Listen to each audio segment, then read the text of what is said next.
आचार्य रजनीश ओशो जी की कथन 99 का फेर। एक सम्राट का एक नाई था। वह उसकी मालिश करता, हजामत बनाता।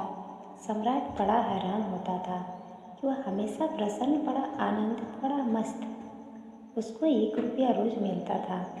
बस 1 रुपया रोज में वह खूब खाता पीता, मित्रों को भी खिलाता पिलाता। सस्ते ज़माने की बात थी। रात जब सोता तो उसके पास 1 पैसा न होता।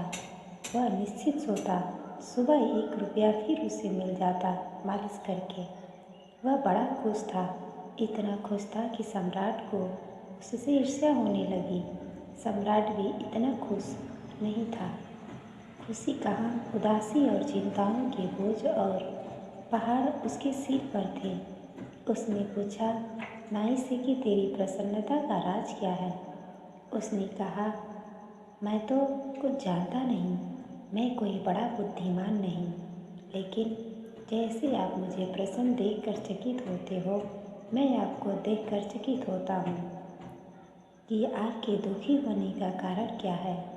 मेरे पास तो कुछ भी नहीं है और मैं खुशी हूँ। आपके पास सब है और आप खुशी नहीं। आप मुझे ज़्यादा हैरानी में डाल देते हैं। मैं तो प्रसन्न हूँ, क्योंकि प्रसन्न होना स्वाभाविक है और होने को है ही क्या। वजीर से पूछा सम्राट ने, एक दिन की इसका राज खोजना पड़ेगा। यह नाई इतना प्रसन्न है कि मेरे मन में ईर्ष्या की आग जलती है कि इससे तो बेहतर नाई ही होते हैं। यह सम्राट होकर क्यों फंस गए।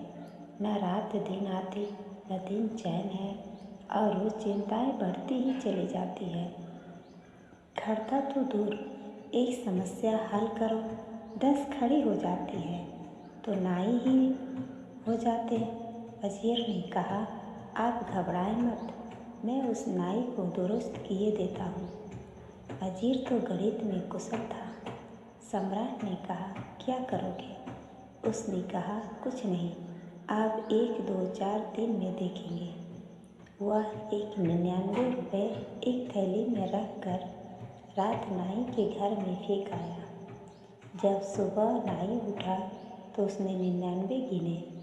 बस वह चिंतित हो गया। उसने कहा, बस 1 रुपया आज मिल जाए तो आज उपवास ही रखेंगे, 100 रुपये कर लेंगे। बस उपद्रव शुरू हो गया। कभी उसने इकट्ठा करने का सोचा न था। इकट्ठा करने की सुविधा भी न थी। 1 रुपया मिलता था, वह पर्याप्त था। ज़रूरतों के लिए कल की उसने कभी चिंता ही न की थी। कल उसके मन में कभी छाया ही न डालता था। वह आज में ही जिया था। आज पहली दफ़ा कल उठा। 99 पास में थे, 100 करने में देरी क्या थी। सिर्फ 1 दिन तकलीफ उठानी थी कि 100 हो जाएंगे।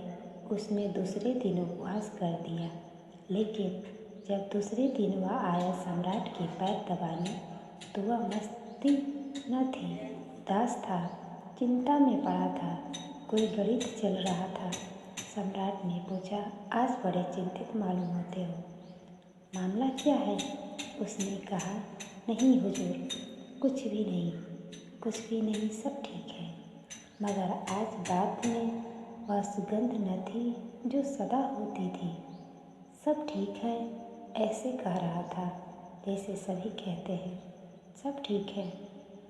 जब पहले कहता था तो सब ठीक था ही, आज औपचारिक कह रहा है। सम्राट ने कहा, नहीं, मैं न मानूंगा। तुम उदास दिखते हो, तुम्हारी आँख में रौनक नहीं, तुम रात सोए ठीक से। उसने कहा, अब आप पूछते हैं तो आपसे झूठ कैसे बोलूं। रात नहीं सो पाया, लेकिन सब ठीक हो जाएगा। 1 दिन की बात है, आप घबराएं मत। लेकिन वह चिंता उसकी रोज़ बढ़ती गई। 100 रुपये पूरे हो गए तो वह सोचने लगा कि अब 100 तो हो ही गए, अब धीरे धीरे इकट्ठा कर ले तो कभी 200 हो जाएंगे। अब एक एक कदम उठने लगा। वह 15 दिन में बिल्कुल ही ढीला ढाला हो गया। उसकी सब खुशी चली गई। सम्राट ने कहा, अब तू बता ही दे, सच सच मामला क्या है। मेरे वजीर ने कुछ किया। तब वह चौंका। नहीं बोला। क्या मतलब? आपका वजीर? अच्छा, तो अब मैं समझा। अचानक मेरे घर में एक थैली पड़ी मिली। मुझे 99 रुपये। बस उसी दिन से मैं मुश्किल में पड़ गया हूँ। धन्यवाद।